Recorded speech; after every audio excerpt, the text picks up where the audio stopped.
All right, good afternoon. My name is Greg Bovino. I'm the Commander at Large for Customs and Border Protection Assets here in the great city of Minneapolis. I'm here to talk with you today about interior enforcement, border security, and making our communities and our nation a safer place. I'm joined by my colleague, Executive Associate Director of Immigration and Customs Enforcement, Mr. Marcos Charles. Now, folks, let me be clear from the start that public safety in Minneapolis is not negotiable. When violent criminals exploit gaps in enforcement, gaps at that state and local level especially, federal law enforcement has a responsibility to act. That is why we are here, and that is what this operation is about. Our operations are lawful, they're targeted, and they're focused on individuals who pose a serious threat to this community. They are not random, and they are not political. They are about removing criminals who are actively harming Minneapolis neighborhoods.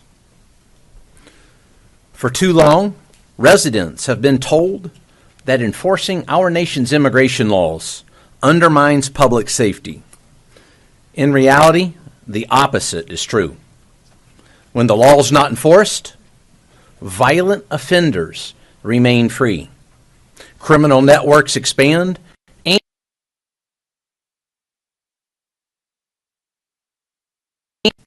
our friends pay the price. Rather than confront that reality of which I've just spoken, leaders like Tim Walz or Mayor Fry have relied on heated rhetoric and accusations that distract from the facts. The facts are that federal agents are arresting murderers, rapists, child predators, cartel-connected criminals, and other individuals who pose a real danger to the people of Minneapolis. As these operations began, and since, there have been constant attempts to interfere with lawful enforcement of our nation's Title VIII immigration laws here in Minneapolis. Officers have been violently and aggressively assaulted, objects have been thrown, and vehicles damaged. Despite that violence, enforcement has continued unabated.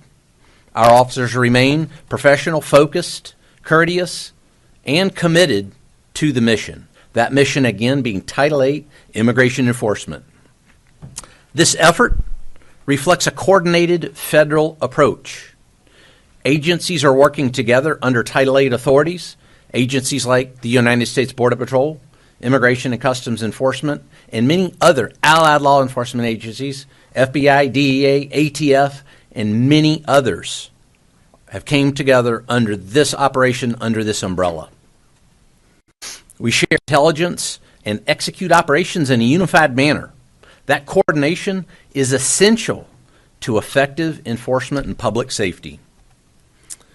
Since the start of this operation, we have arrested some of the most dangerous criminal offenders operating in Minnesota. In the entire state of Minnesota, we have arrested some of the most violent criminal offenders right here in this city. These are not minor violators or minor garden variety criminals. These are repeat offenders with serious criminal histories. Now, folks, before I came here today, I printed out a few individuals that I'd like to share with you. Individuals that were arrested since yesterday. These 3 individuals were arrested just since yesterday. Keep in mind now, these individuals were walking the streets of Minneapolis with impunity as of yesterday. We've got Hovai Kumaye, a legal alien from Laos, offense against a child, including fondling and failure to register as a sex offender. This individual was walking the streets of Minneapolis just yesterday. This individual right here. It's very interesting that I haven't seen this individual or many others like him reported on very much by the local news media or the state news media. That's interesting. Wait, let's don't quit there. No, you can't. Let's continue here. We've got Samuel Aravelo Hernandez, a criminal illegal alien from Guatemala, charged with rape and lewd or lascivious acts with a minor. Well, think about that for just a second. Rape, and then on top of that, lewd and lascivious acts with a minor. This individual was walking the streets of Minneapolis with impunity just yesterday. Let's don't quit there. Let's keep on there. We've got Annabelle Gomez, a criminal illegal alien from Honduras, previously arrested for criminal sexual conduct and domestic assault. Other convictions include disorderly conduct and driving under the influence of liquor. Walking the streets as of yesterday. These are just three that I decided to print out. There's a whole stack of them. There's a whole stack of these. As a matter of fact, when we look over the past year at the 10,000 that have been arrested here in Minneapolis and Minnesota, that stack is enormous.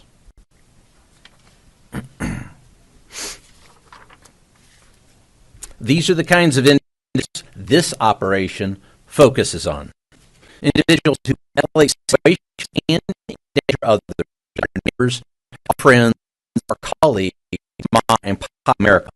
This is exactly why interior enforcement exists, to remove dangerous criminals from our communities, remove dangerous illegal alien criminals from our communities. It's also important, folks, to address a point that's often overlooked.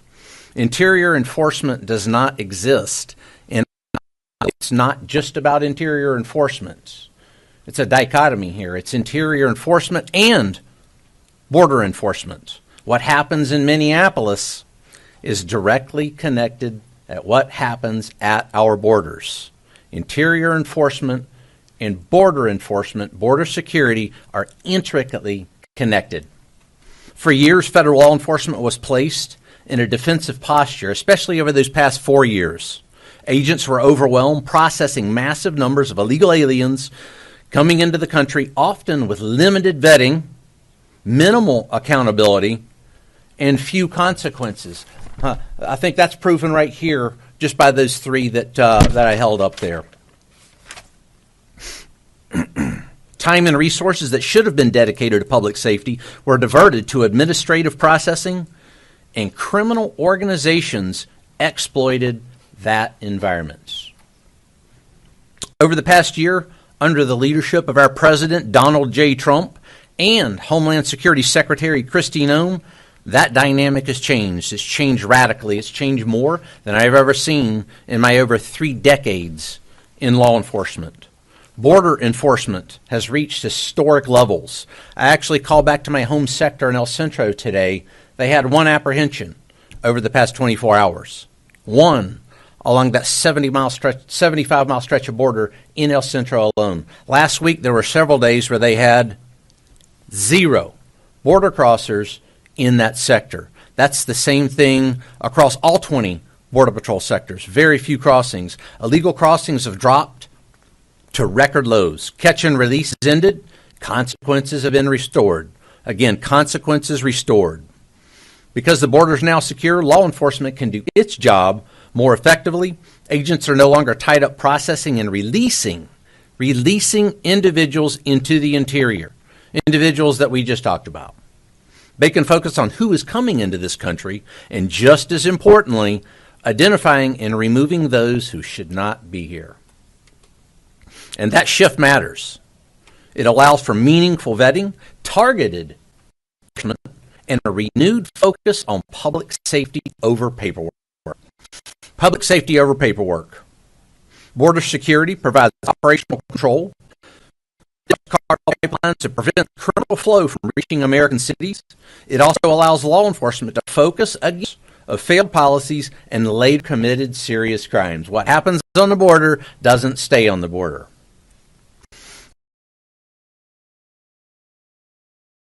Border enforcement and interior enforcement are 2 parts of the same mission. A secure border without interior enforcement leaves communities vulnerable. And interior enforcement without border control is unsustainable. Again, it's that dichotomous relationship. When both are aligned, the results are clear. Over the course of this administration, more than 10,000 criminal illegal aliens, as I said, have been apprehended here in Minneapolis over the past year. And in just the last 6 weeks alone, during this most current surge, 3,000 arrests of some of the most dangerous offenders operating in Minneapolis have occurred. 3,000. These are not technical violations, as I mentioned. These are individuals responsible for serious harm. Think about it for just a second, what the rape of a child actually entails. It seems as if that's glossed over by the media oftentimes. What does that entail, and what's that like? Think about that. Murderers, rapists, gang members, they're not the people we want in our community. This is what public safety looks like. When the law is enforced consistently and professionally, we will continue enforcing the law. We will continue making arrests, and we will continue working to keep Minneapolis safe. The mission continues at the border and in the interior, because that effective enforcement depends on both occurring at the same time. Let's make America safe again. Honor first. Thank you. Thank you. Thank you, Greg. Good afternoon. My name is Marcos Charles. As Greg introduced, I am the Executive Associate Director for ICE Enforcement Removal Operations. Thank you for joining us. We announced the current status of Operation Metro Surge. As you know, the Department of Homeland Security has arrested over 10,000 illegal aliens in Minnesota since President Trump took office. Over the weekend and through yesterday's holiday, ICE arrested 113 illegal aliens in Minnesota. Some of the criminal aliens that were arrested, whose photos you see beside me on the monitor, include an illegal alien gang member from Laos with convictions for homicide and robbery, an illegal alien from Laos who's been convicted for sodomizing a 12-year-old girl and sexual assault, an illegal alien from the Marshall Islands who has 24 criminal convictions, including assault, domestic abuse, and theft. There's an illegal alien from Honduras convicted of 3 DUIs who has also been arrested for kidnapping, robbery with a dangerous weapon, and possession of a stolen firearm. An illegal alien from South Africa convicted of violating a restraining order and arrested for domestic violence, assault, meth possession, and DUI. We are currently also looking for 2 sexual predators who are at large in or around St. Paul right now. Lu Mao Ah, a criminal illegal alien from Laos who is wanted for sexually assaulting a child, rape, kidnapping, and domestic violence. And Kong Ming Bang, a criminal illegal alien from Laos who is wanted for sexual assault, gang activity, and simple assault. If you have any information about these 2 criminal illegal aliens or any other criminal illegal aliens, please call the ICE tip line at 866 DHS 2 ICE or visit our website at ice.gov to submit a tip. Since President Trump took office 1 year ago today, the state of Minnesota has released nearly 500 criminal aliens who were in police or state custody rather than turning them over to ICE for removal proceedings. Many of these criminals already have a final order of removal, which means an immigration judge has determined that they have no legal basis to remain in the United States. ICE currently has more than 1,360 immigration detainers on illegal aliens in Minnesota jails and prisons, and we are calling on Governor Walz and Mayor Fry to turn these criminal illegal aliens directly over to ICE to keep Minnesota residents in our community safe. If local officials, including those in the Twin Cities, don't want ICE to arrest criminal aliens that are at large in their communities, the best solution is to turn them over to us in a safe, controlled setting like a jail or prison, instead of releasing them back onto the street to victimize our neighborhoods, where your children go to school, where your parents live, and where you worship, shop, and spend time with your loved ones. The holiday weekend's arrests reflect ICE's commitment to public safety and responsible enforcement. When criminal illegal aliens threaten the Twin Cities or any other city in America, we act decisively to remove them from the community in a controlled and lawful manner. Our goal is simple. We're here to protect the American communities from people like the ones you see here on the monitor. Thank you.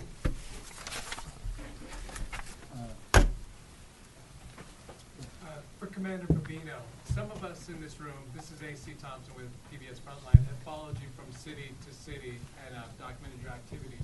How is what you're dealing with here different than what we've seen in other places? Well, Mr. Thompson, thanks for the question. We've been in many cities, as you know. We've been in Los Angeles, Chicago, Charlotte, New Orleans, and now, obviously, Minneapolis. So what we've seen that's a bit different here is the organization of some of the groups. The groups are a bit better organized. They've got some excellent communications, and that coupled with a very poor response from the mayor and the governor, those two things coupled together make that a difficult operating environment at times. And the reason I say that is a change from Operation Catahoula Crunch in Louisiana, in which state and locals, including the governor, the mayors, the police chief, worked in close concert for us to do what my colleague here, Marcos Charles, said, and that's remove violent offenders, bad people and bad things from the streets. And in doing that, against Border Patrol, one notable act of violence against Border Patrol in a month. Here, I've lost count. I've already lost count of how many. I believe we had a vehicle ramming today. We had one yesterday in which two illegal aliens decided that it would be a good idea to ram Border Patrol agents and then take off. And in doing so, they hit a civilian vehicle as well. Those two were apprehended. So it's that collusion and corruption between elected officials and these anarchists that are intent on creating violence for law enforcement. You know, I see a lot of this that mirrors what happened in 2020 right here in this city when they decided to try to burn the city down. It's that same type of rhetoric, that same type of support by those elected officials. So that's very different than what I just witnessed in Louisiana, the place that I just came from. Question for you. I'm with Borderhawk. It's hard to get coffee in the Twin Cities without seeing signs of ICE can't enter, but everyone else can, or restaurants or supermarkets. Based on everything you shared today, what is your message to these businesses, these organizations that are obviously trying to push out ICE and your operation? Sure. And this goes to anyone, not just those businesses and organizations. Don't fall victim.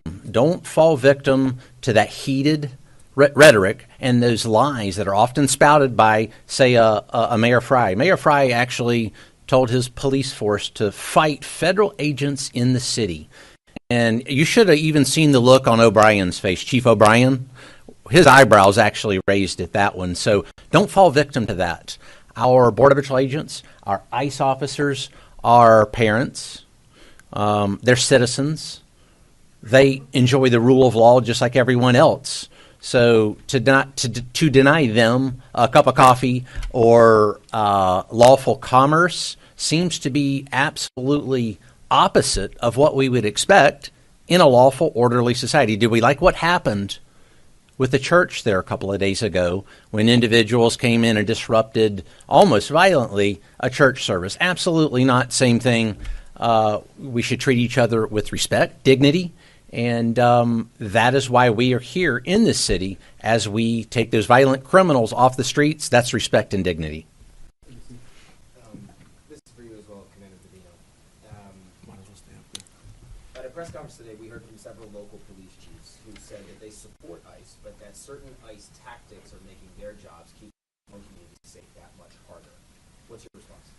I would say that those tactics are born of necessity. What we do is legal, ethical, and moral. Everything we do every day is legal, grounded in law. So I would impugn upon the police chiefs and anyone else elected representative. Police chiefs do work for the Mayor Fries of the world that turn over those illegal aliens, those criminal illegal aliens. You know, let me hold these up again, so it's just so we don't forget this, because it seems like it always gets forgotten. Rape, lewd and lascivious acts against a child. So Mayor Fry is having police chiefs worry about tactics while we're after these type of people. I think that they're asking the wrong questions and their priorities are misplaced. Let's work. Wait, I'm not done yet. Let's work together.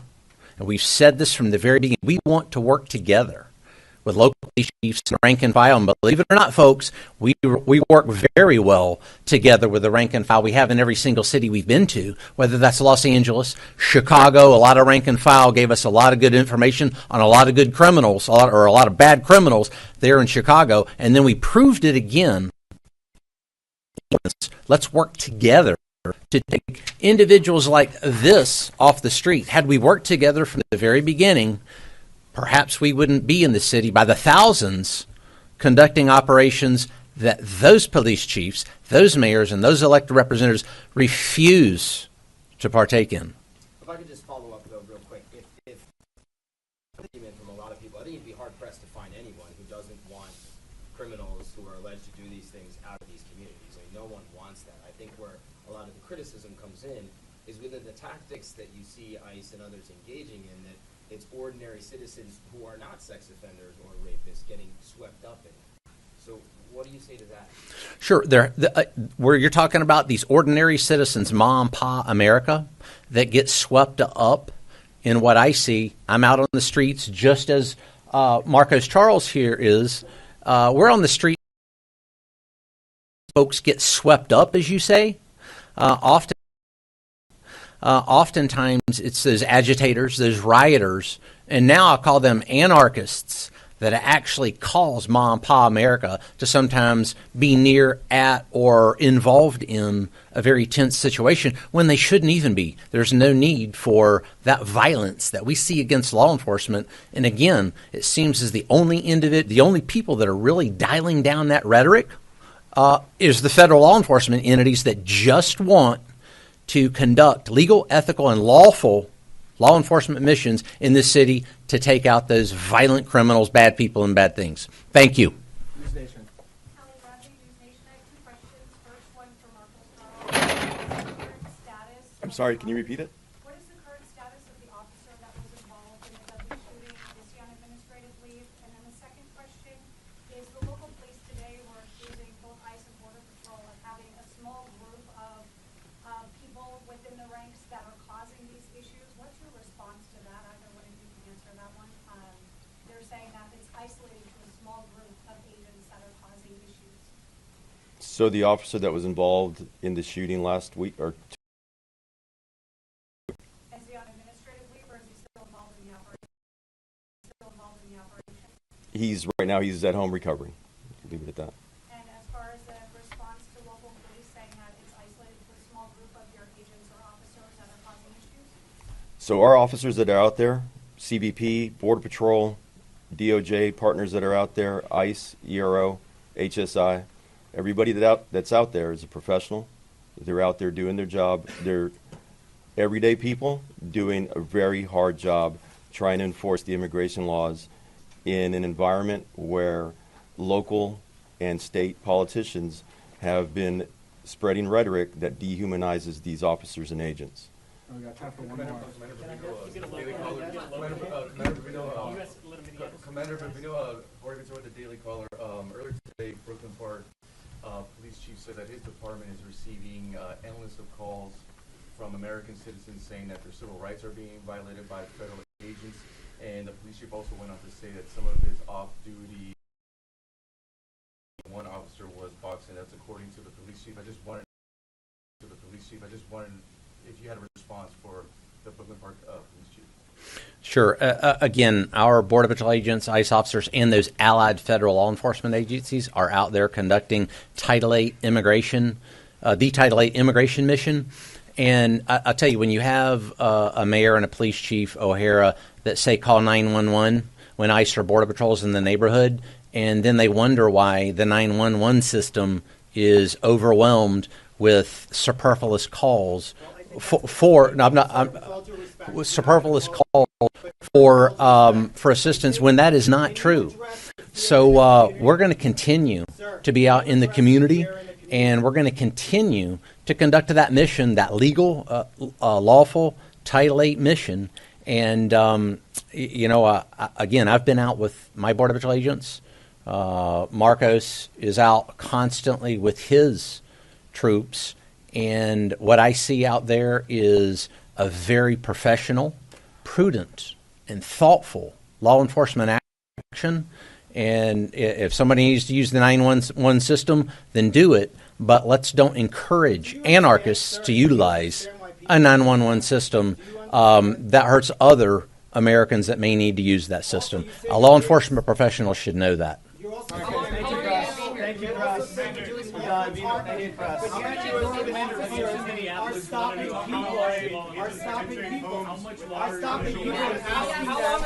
Thank you.